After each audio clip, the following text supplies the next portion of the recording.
Karen called SWAT on me for feeding my horses hay at 5:47 a.m. She had no idea, she just called them on the future police chief.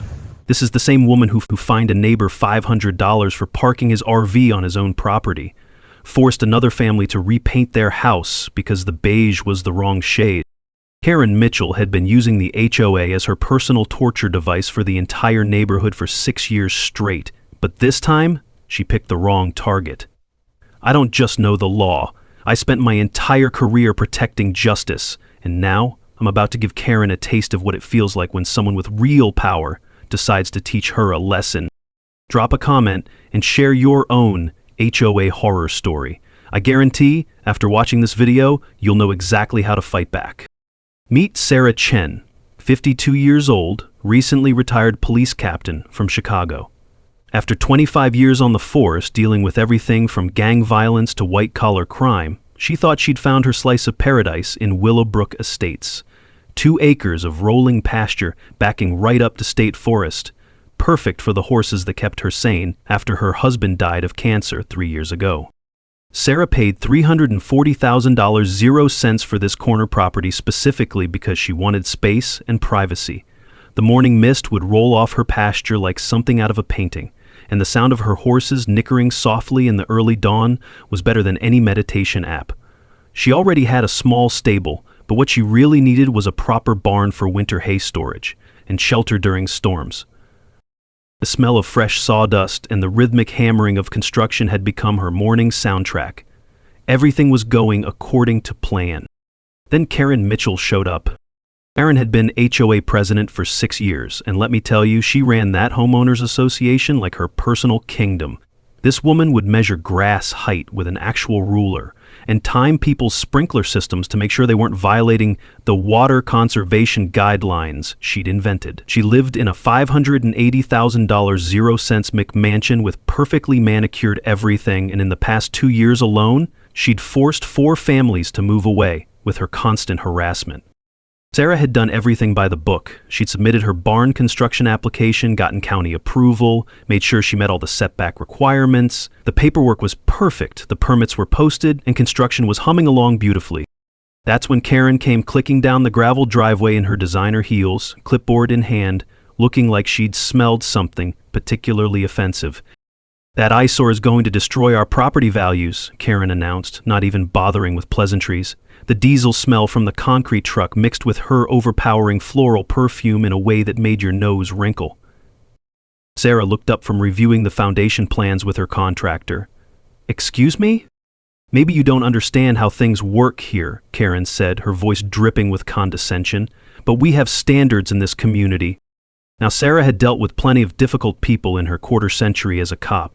She'd learned that staying calm and factual usually took the wind out of their sails pretty quickly. "I've read the covenants thoroughly," Sarah replied evenly. "My barn meets all the requirements." Karen's laugh was sharp as breaking glass. "We'll see about that." She whipped out some obscure HOA bylaw about agricultural structures and threatened Sarah with $200 0 cents a day fine starting immediately. The nail guns were still popping in the background as the construction crew worked, completely oblivious to the drama unfolding. Sarah watched Karen stomp back to her white SUV, gravel crunching under those ridiculous heels, and felt something she hadn't experienced in a long time. Not anger. She'd learned to control that years ago. This was more like amusement. You see, Karen Mitchell had just made a very big mistake. She'd assumed Sarah was just another suburban housewife she could push around. She had no idea that the woman standing in front of that half-built barn had spent decades dealing with people who thought they were above the law. And Sarah was about to give Karen a masterclass in what happens when you mess with the wrong person. But first, Karen needed to dig herself in a little deeper. And trust me, she was more than happy to oblige. Karen wasted no time showing Sarah exactly how petty power works in suburbia. Within 48 hours, she'd called an emergency HOA board meeting. Now, here's the thing about Karen's board. She controlled 3 of the 5 votes through years of carefully placing her cronies in positions. Democracy at its finest, right? The meeting was scheduled for 2 p.m. on a Wednesday because God forbid working people should be able to attend. Karen sat at the head of her dining room table like she was running a Fortune 500 company instead of arguing about mailbox colors. "We need to address the agricultural structure situation," she announced, shuffling through papers with theatrical importance. Here's where it gets good. Karen had retroactively changed the definition of agricultural structures in the HOA rules. Suddenly, any structure over 120 square feet needed architectural committee approval. Sarah's barn, 1,200 square feet. But wait, it gets better. The architectural committee consisted of Karen and her two best friends. Meetings were only held during business hours. There was a $500 0-cent non-refundable review fee, and they had 45 days to review your application. Oh, and the decision had to be unanimous, which meant Karen had veto power over everything. It was a beautiful trap, really. Expensive, time-consuming, and designed to make people give up. Sarah showed up to that board meeting with a folder full of printed documents. While Karen was still pontificating about community standards, Sarah quietly stood up. "Excuse me," she said, her voice carrying just enough authority to cut through Karen's monologue. "I'd like to read something from State HOA Law, Section 47253A. Karen's face went from smug to annoyed. "This isn't the time for..." "Any HOA rule change requires 30-day advance notice to all homeowners and cannot affect projects already approved and in progress," Sarah read clearly. She looked up at the room. "My barn was approved by the county and construction began before your rule change. This is called retroactive enforcement and it's illegal."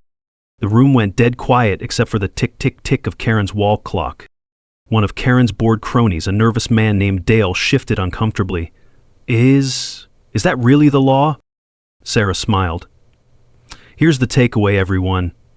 Any HOA rule change requires 30-day notice and cannot affect projects already in progress. You can't change the rules in the middle of the game." Karen's face had gone from pale to bright red. You could practically see the steam coming out of her ears. "Legal technicalities," she sputtered. "This is about the spirit of our community, not some loophole." "The law isn't a loophole," Sarah replied calmly. "It's protection against exactly this kind of arbitrary enforcement." That's when Karen made her second big mistake. She stood up, her chair scraping against the hardwood floor like nails on a chalkboard, and pointed her perfectly manicured finger at Sarah. "I'm going to make life very difficult for you. You have no idea who you're dealing with." The threat hung in the air like smoke from a bad barbecue. Karen stormed out of her own meeting, her heels clicking against the floor like a machine gun, leaving her board members sitting there looking like kids whose mom had just embarrassed them at the grocery store. But here's what Karen didn't notice in her dramatic exit. 3 neighbors had followed Sarah outside. Tom Martinez, a Vietnam veteran with calloused hands and kind eyes, approached first. "Ma'am, I've been waiting 5 years for someone to stand up to her." Betty Wong, a retired teacher with the organizational skills of a librarian, nodded vigorously. "She made us tear down our garden shed last year, said it was visually incompatible with the neighborhood aesthetic. It was behind our house where nobody could even see it." A third neighbor, Jim Peterson, shook his head. "My kids can't even play basketball in our own driveway because she says the noise violates the peaceful enjoyment clause." Sarah listened to their stories and felt something familiar stirring. The same instinct that had made her a good cop. These weren't just petty disputes. This was a pattern of abuse, and Karen was the common denominator. "Has anyone documented these incidents?" Sarah asked. The 3 neighbors looked at each other. Documentation wasn't exactly their strong suit. Sarah smiled. "Well, I guess we're about to learn together." As they stood there in Karen's pristine driveway, the seeds of something bigger were being planted. Karen thought she'd won this round, but she'd actually just made the biggest tactical error of her HOA presidency. She'd united her victims. If you thought Karen was going to take that legal smackdown lying down, you clearly haven't met enough HOA presidents. This woman doubled down harder than a Vegas gambler on a losing streak. Every morning, Sarah would find a new violation notice taped to her front door. Apparently, her mailbox was 0.3 inches too close to the sidewalk. Her garbage cans were visible from the street for 12 minutes longer than the acceptable window. Her horse manure pile, which was legally composting behind the barn, mind you, was somehow a public health hazard. Karen called the county 3 times, claiming Sarah was doing unpermitted work. Each time the inspector showed up, looked at Sarah's properly posted permits, and left with an apologetic shrug. But hey, At least Karen was keeping county employees busy. Then there were the noise complaints. Apparently construction starting at 7 a.m., which is completely legal, was disturbing the peace. The police started recognizing Sarah's address on their caller ID. One officer even joked that he should just camp out in her driveway to save gas money. But Karen's masterpiece was calling animal control about unsanitary horse conditions. The inspector arrived expecting to find some backyard horror show and instead discovered two well-fed, healthy horses in a clean pasture with fresh water and premium hay. He spent more time petting the horses than actually inspecting anything. "Ma'am," he told Sarah as he left, "whoever called this in wasted everyone's time. These are some of the best-kept horses I've seen in this county." The harassment was getting ridiculous, but Sarah had learned a thing or two about dealing with bullies during her police career. While Karen was running around playing gotcha games, Sarah was quietly building a case. Every interaction got documented with time-stamped photos. Every conversation got recorded. Perfectly legal in their state, by the way. Every false complaint got filed as evidence of a harassment pattern. Sarah's kitchen table looked like a detective's caseboard, covered with legal pads and manila folders. But the real breakthrough came when Sarah started researching Karen herself. Turns out, Karen's own property had some interesting features. Her decorative fence was 2 inches over the property line, a clear boundary violation. Her landscaping blocked fire hydrant access, which violated both HOA rules and city ordinances. And that gorgeous stone patio she was so proud of, built without permits and encroaching on the required setback zone. Sarah smiled as she printed out the photographs. Sometimes, the best defense is a good offense. The next time Karen showed up for one of her compliance inspections, clipboard in hand, hostile attitude fully engaged, Sarah was ready. "While you're here checking on my barn," Sarah said pleasantly, "I thought you might be interested in some compliance issues I've discovered." Karen's eyebrows shot up. "What are you talking about?" Sarah handed her a manila folder. "Your fence is over the property line by 2 inches. Your landscaping blocks emergency vehicle access, and your patio violates the setback requirements. Oh, and I couldn't help but notice you never got permits for that stonework."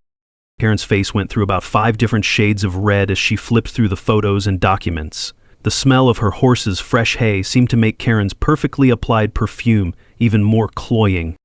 This is harassment," Karen sputtered. "No," Sarah said calmly. "This is documentation.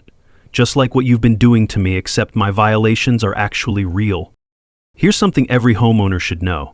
HOAs lose their enforcement power when they practice selective enforcement.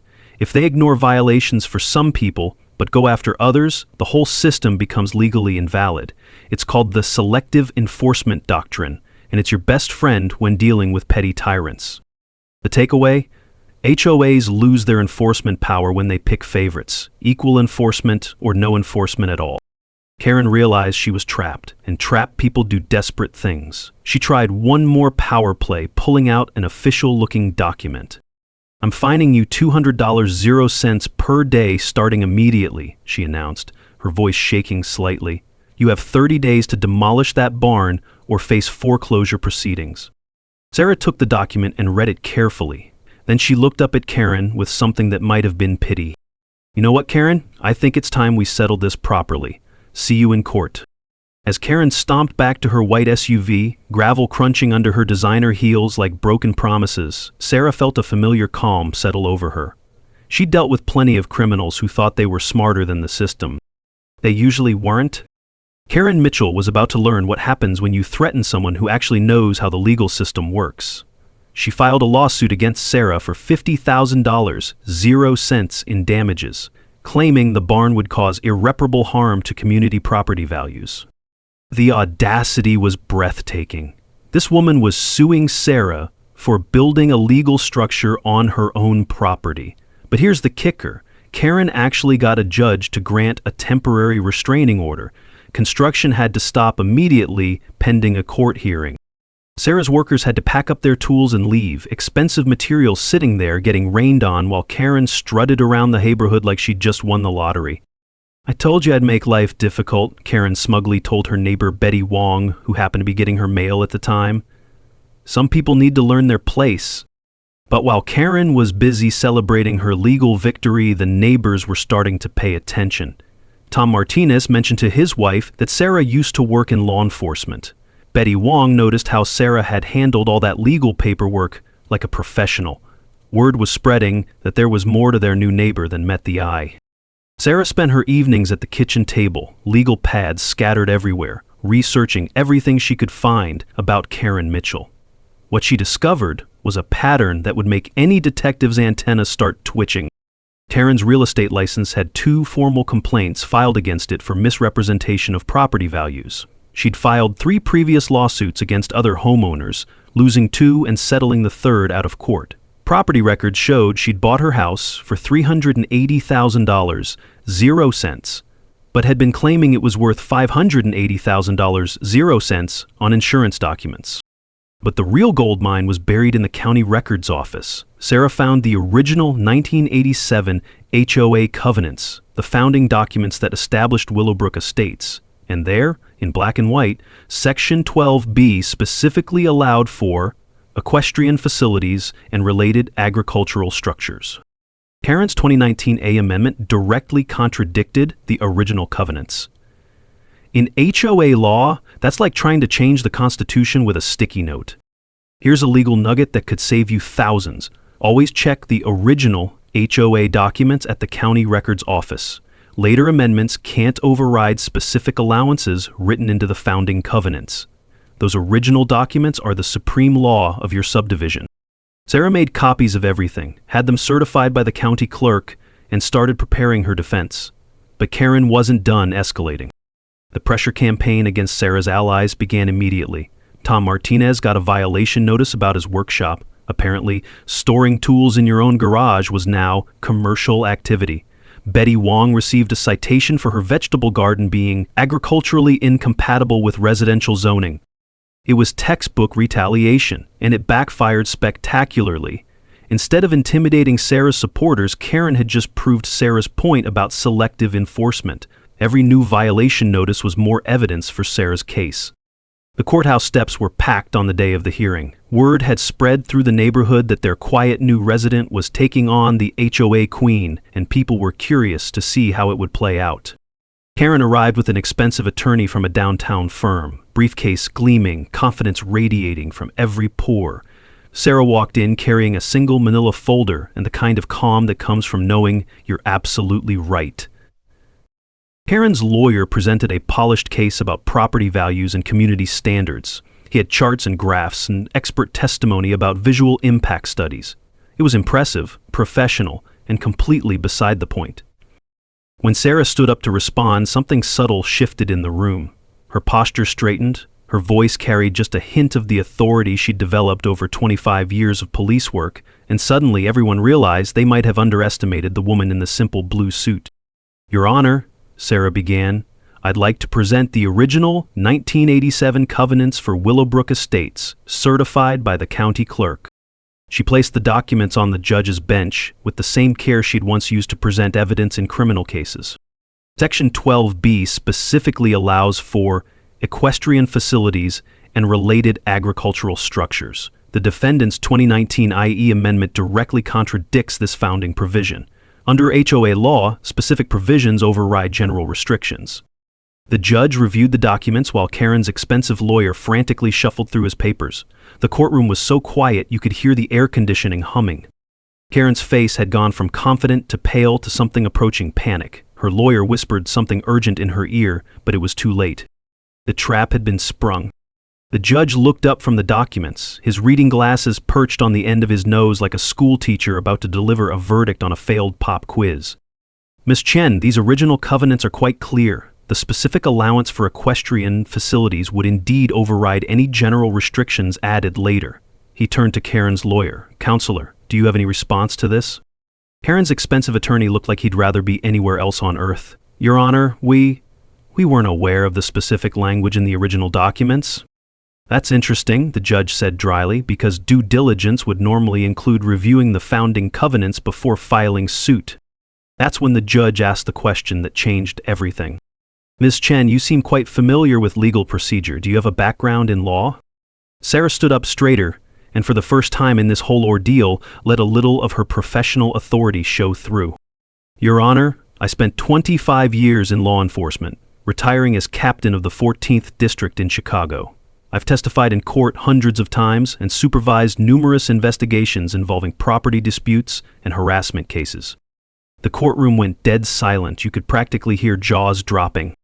But Sarah wasn't done. I should also mention that I've recently been hired as the new police chief of Willowbrook, effective in 30 days. If the first revelation was a bomb, this one was a nuclear strike. Karen's face went from pale to ashen to something approaching green.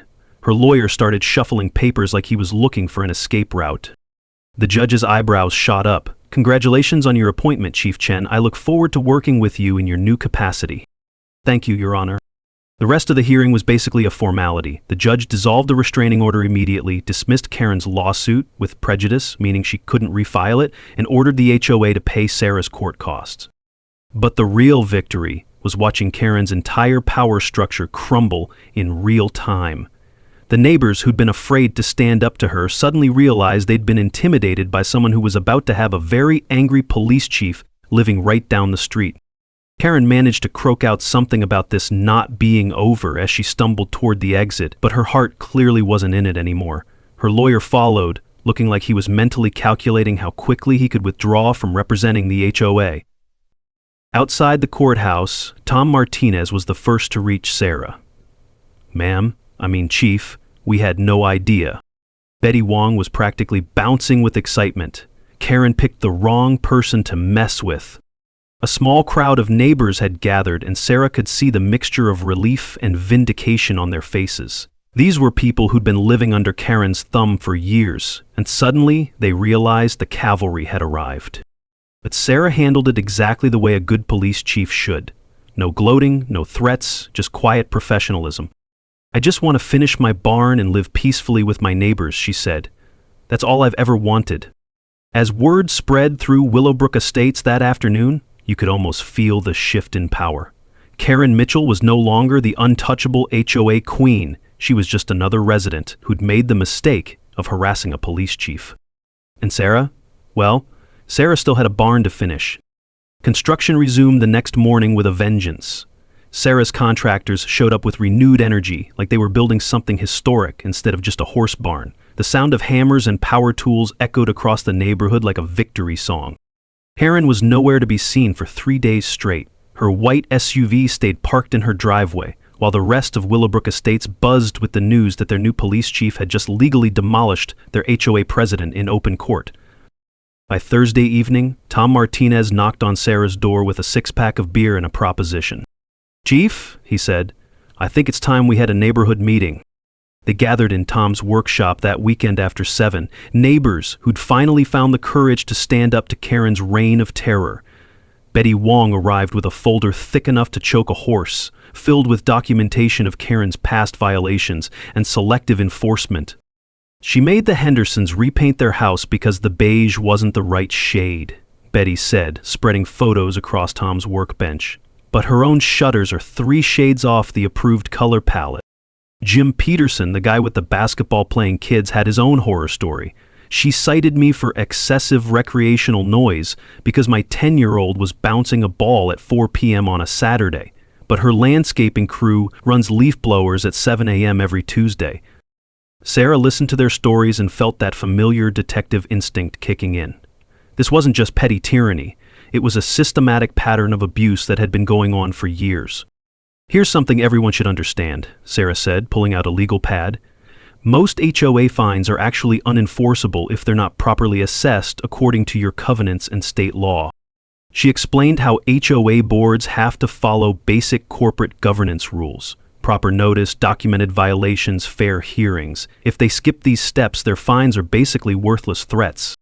The takeaway that could save you thousands: HOAs have power, but only within strict legal boundaries defined by your state's corporate laws. But Tom's contractor friend had an even juicier revelation. "Karen tried to shake me down for a kickback last year," he said. "Claimed I needed to pay a neighborhood improvement fee to work in the subdivision. When I refused, suddenly my permit application started getting delayed. Betty Wong's accountant neighbor had been quietly analyzing the HOA's financial statements, and what he found was disturbing. $23,000 in administrative expenses over the past 2 years with no supporting documentation. That's not accounting, that's embezzlement. Sarah recognized the pattern immediately. In her police career, she'd seen plenty of small-scale corruption cases that started exactly like this. Someone gets a little power, starts bending rules, and eventually convinces themselves they deserve special compensation for their hard work. While they were planning their HOA revolution, Karen was apparently planning her own counterattack. Neighbors reported seeing her meeting with a city council member at the local coffee shop, heads bent together in intense conversation. She'd also hired a private investigator, some sleazy guy in a rumpled suit, who'd been asking questions about Sarah's background. Rumors Karen was spreading were getting increasingly desperate. Outside agitators, she called them. Chicago corruption coming to our peaceful community. It was the last refuge of someone watching their power slip away. But Sarah had bigger things on her mind. In 3 weeks, she'd officially become police chief, and she was spending her days meeting with the outgoing chief and reviewing department protocols. She made it crystal clear that her personal dispute with the HOA would never interfere with her professional duty. "We handle this as private citizens," she told Tom and Betty. "My badge doesn't get involved unless someone breaks the law." The community organization was happening naturally. They'd started a group chat carefully excluding Karen's remaining allies, and residents were sharing their own Karen horror stories.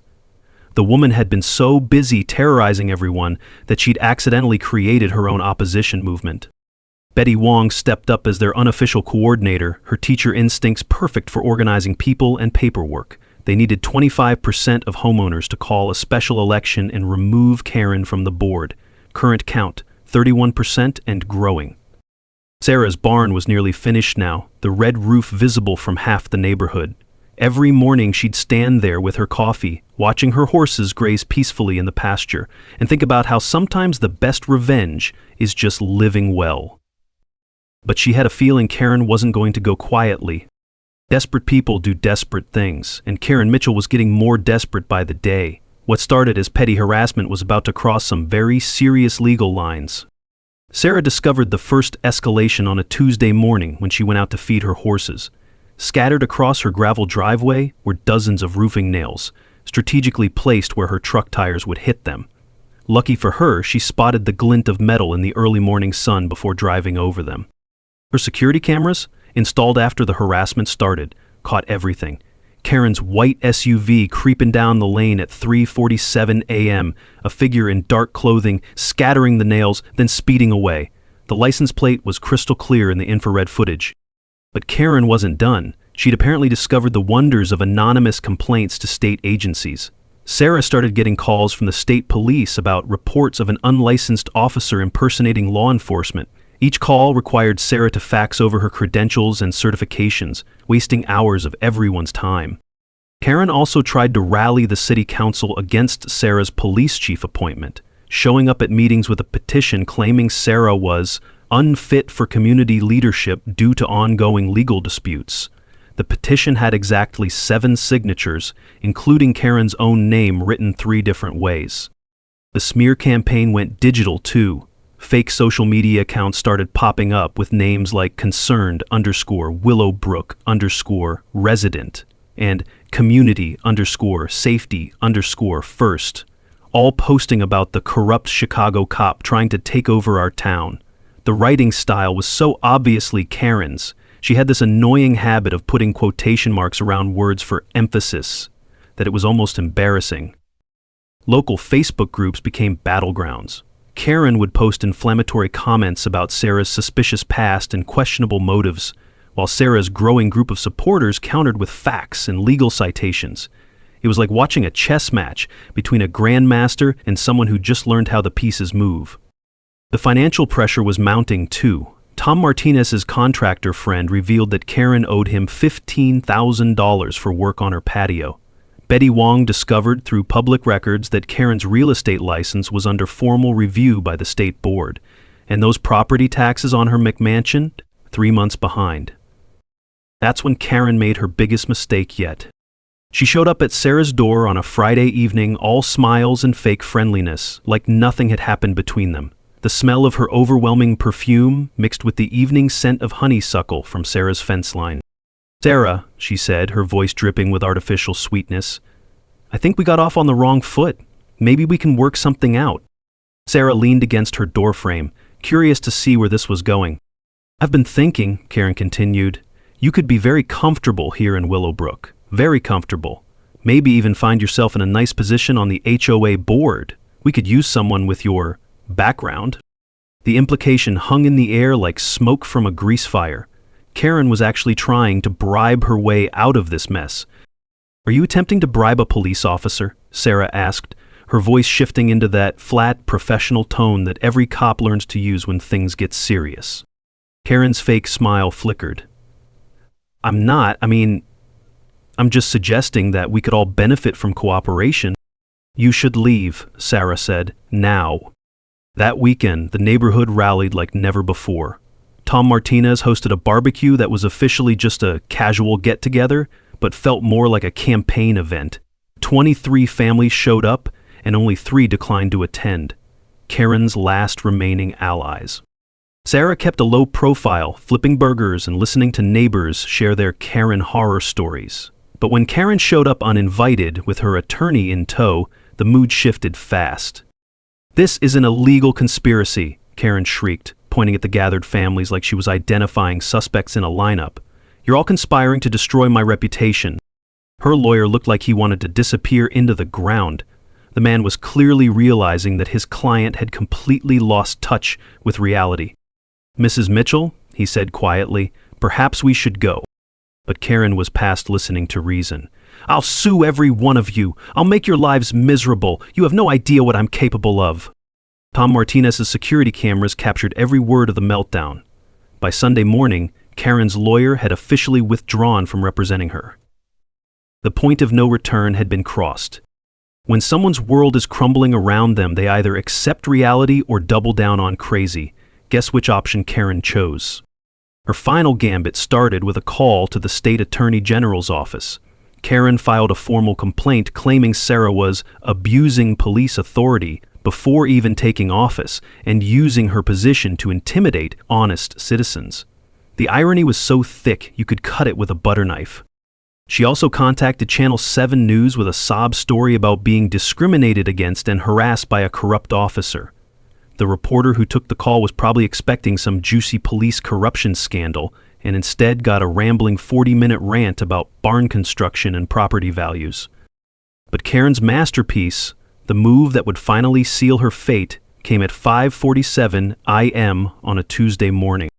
Sarah was out doing her usual morning routine, filling water troughs and tossing hay to her horses. The smell of fresh coffee drifted from her kitchen window, while the early morning mist rolled across the pasture like something out of a peaceful dream. That's when she heard the sirens. Vehicles coming fast, the sound echoing off the trees like thunder in a canyon. Sarah looked up to see a SWAT van screaming down her lane, followed by 3 patrol cars, red and blue lights painting everything in strobing colors. Her horses snorted nervously and backed away from the fence as the tactical team poured out of their vehicles, weapons drawn, shouting commands. "Drop what you're doing. Hands where we can see them." Sarah set down the hay bale slowly, raised her hands, and stood perfectly still. 25 years of police work had taught her exactly how to handle situations like this, even when she was on the wrong end of it. "I'm Sarah Chen," she called out clearly. "I'm unarmed, and I'm the incoming police chief for this jurisdiction." The team leader, a sergeant she actually recognized from regional police conferences, lowered his weapon and signaled his team to stand down. "Chief Chen, what the hell are you doing here?" "I live here," Sarah said calmly. "This is my property. What's this about?" "We got a call about an armed suspect threatening neighbors. Anonymous tip said you were armed and making threats about shooting people." Sarah almost laughed. Almost. "Sergeant Morrison, right? We met at the tactical conference in Springfield last year. I think someone's been playing games with your dispatch." While the SWAT team was sorting out that they'd been sent on a wild goose chase, Sarah's security cameras were recording everything. The 911 call would be traced back through cell tower data within hours. Karen had used a burner phone, but she'd been sloppy, purchasing it on her credit card at a store with security cameras. The investigation moved fast once the police realized they'd been used as weapons in a neighborhood dispute. The burner phone purchase was caught on surveillance footage at the electronics store. Karen's car was spotted on traffic cameras near the cell tower that pinged during the call. By noon, local news had picked up the story. SWAT team called the future police chief's home in false report. By evening, it had gone viral on social media with the hashtag #SWATTievesChief. Karen tried to control the narrative, posting frantically on Facebook about being the real victim and claiming Sarah had somehow orchestrated the whole thing to make her look bad. But her explanation made about as much sense as a screen door on a submarine. When Channel 7 finally tracked Karen down for an interview, she melted down on camera like an ice cream cone in August. Standing in her perfectly manicured driveway, she ranted about outside agitators and Chicago corruption, while the reporter asked increasingly pointed questions about the false police report. "I'm the victim here," Karen shrieked, her voice hitting frequencies that probably hurt dogs 3 blocks away. "She's destroying our peaceful community. Someone had to take action." That soundbite played on every news station in the state. The legal consequences came down like an avalanche. False police report charges were filed within 24 hours. The state launched an investigation into the HOA's missing funds. Karen's real estate license was officially suspended pending a fraud investigation. But the community response was what really sealed her fate. 47 of the 52 homeowners in Willowbrook Estates signed a petition supporting Sarah and demanding Karen's immediate removal from any HOA position. Her remaining 3 allies quietly distanced themselves once the criminal charges were announced. Sarah's barn was finally completed that week, the red roof gleaming in the afternoon sun as her horses settled into their new home. The local newspaper ran a feature story about the barn that broke the HOA, complete with photos of Sarah's peaceful horses and quotes from grateful neighbors. The irony was perfect. Karen's desperate attempt to humiliate Sarah had instead made her a local hero and turned Karen into a national laughingstock. Sometimes justice has a sense of humor. The emergency HOA meeting was scheduled for the community center because, frankly, nobody wanted to set foot in Karen's house anymore. What was supposed to be a routine gathering turned into the most attended HOA meeting in Willowbrook Estates history. 64 people crammed into a room designed for 50. Folding chairs were dragged in from the kitchen. People stood along the walls, and someone had to open the windows because the air conditioning couldn't keep up.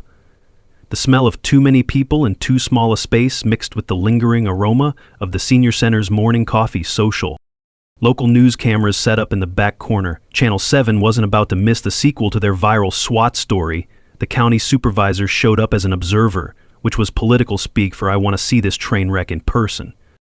Erin arrived fashionably late, flanked by yet another new attorney, apparently the 4th one she'd hired since this whole mess started.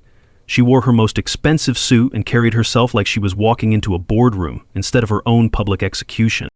"This meeting is an illegal coup against rightful authority," she announced before even sitting down. "I am the duly elected president of this HOA, and I demand reinstatement." Tom Martinez, now serving as interim president, looked up from his notes with the patience of a man who dealt with far worse things in Vietnam. "Karen, you're welcome to address the meeting during public comment, but you're no longer running this show." The evidence presentation was methodical and devastating. Betty Wong, armed with her teacher's organizational skills and 3-ring binders, laid out Karen's violations with PowerPoint precision. The selective enforcement, the financial irregularities, the harassment campaign, all documented with timestamps and photographs. Tom Martinez showed video footage of Karen's meltdowns, including her greatest hits from the barbecue incident in the Channel 7 interview. Watching Karen threaten an entire neighborhood on the big screen was somehow even more cringeworthy the second time around. When they got to the financials, the room went dead quiet. $23,000 in unexplained administrative expenses. Invoices for services never rendered, payments to Karen's own real estate company for property management that wasn't in her job description.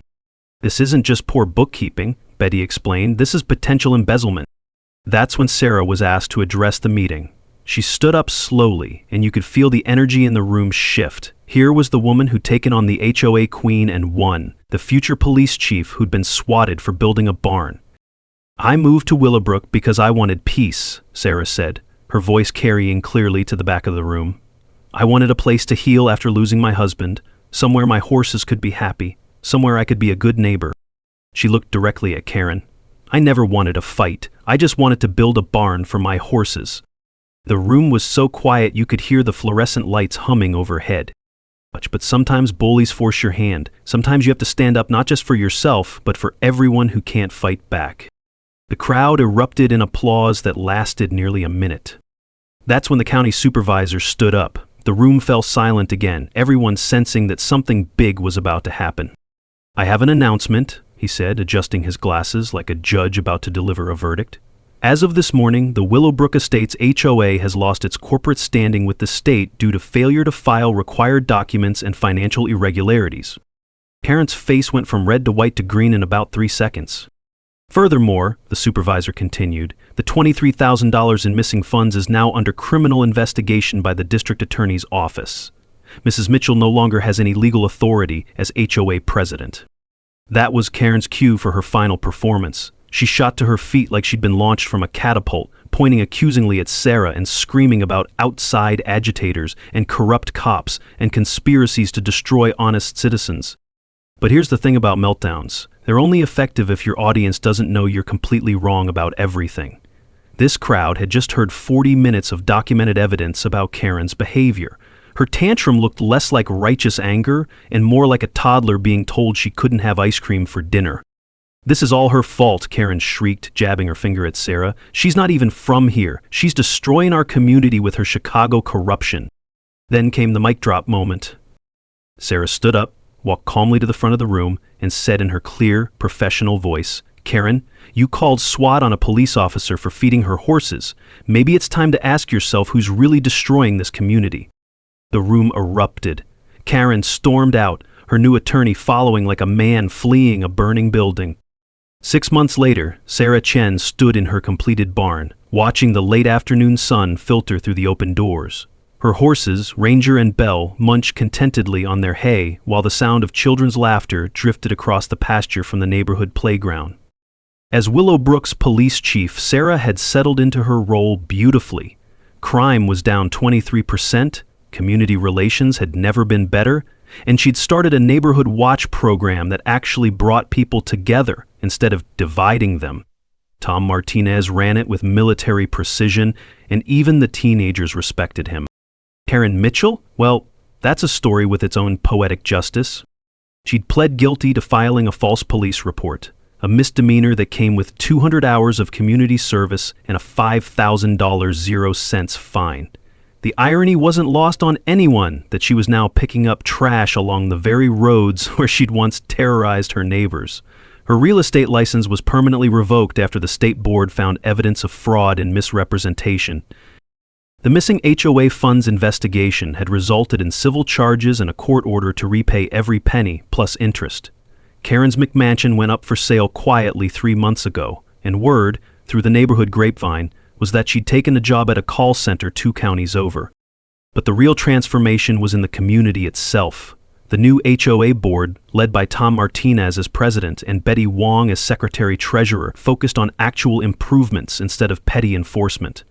They'd organized a neighborhood watch, started a community garden, and even installed new playground equipment with funds that had previously gone to Karen's administrative expenses. Sarah's barn had become something of a local landmark. Beautiful Barns magazine featured it in their spring issue, complete with a sidebar about standing up to HOA overreach. The article generated speaking requests that Sarah politely declined, though she did donate the fees to a cause close to her heart. The Sarah Chen Police Academy Scholarship was announced at the spring town hall meeting. Funded entirely by the unexpected income from her viral story, it would send 1 local student per year to the police academy, with full tuition paid. "I want kids to understand that being a police officer means serving your community," Sarah explained to the packed auditorium. "It means standing up for people who can't stand up for themselves." The first recipient was Marcus Thompson, a local high school senior who'd written in his essay, "I want to help people like Chief Chen helped our neighborhood. Sometimes the real criminals wear suits and carry clipboards." The annual barn dance had become Willowbrook's signature event. What started as Sarah's idea for a community fundraiser had turned into a county-wide celebration. Local bands played on a stage set up between the barn and the pasture, food trucks lined the lane, and families spread blankets on the grass for the best view of the sunset. Standing there, watching her neighbors enjoy themselves, Sarah felt the kind of peace she hadn't experienced since before her husband died. The smell of barbecue mixed with fresh hay, kids petted Ranger and Belle under careful supervision, and teenagers danced badly to country music while their parents pretended not to watch. "Chief," Betty Wong called out, approaching with a letter in her hand. "You're going to love this." It was from the police chief in Karen's new town, 2 counties over. Apparently, Karen had already filed 3 complaints with their HOA about unsuitable residents and declining property standards. The letter was a friendly heads-up from one chief to another. Sarah chuckled and folded the letter. Some people never learn. "Should we warn them?" Betty asked. "I already did," Sarah replied. "Sent the new chief a copy of our case file with a note that said, 'Heads up, this one's trouble.'" As the sun set behind the trees and string lights flickered on between the barn and the house, Sarah realized that sometimes the best revenge really is just living well. Her horses were healthy and happy, her community was thriving, and she was doing work that mattered. But it didn't hurt that the bully got exactly what she deserved. Now I want to hear from you. Drop a comment and share your own HOA horror story. I guarantee you're not alone. And if you enjoyed watching justice prevail over petty tyranny, hit that subscribe button and ring the notification bell. There are plenty more stories where good people take on broken systems and win. Because sometimes that's exactly what the world needs.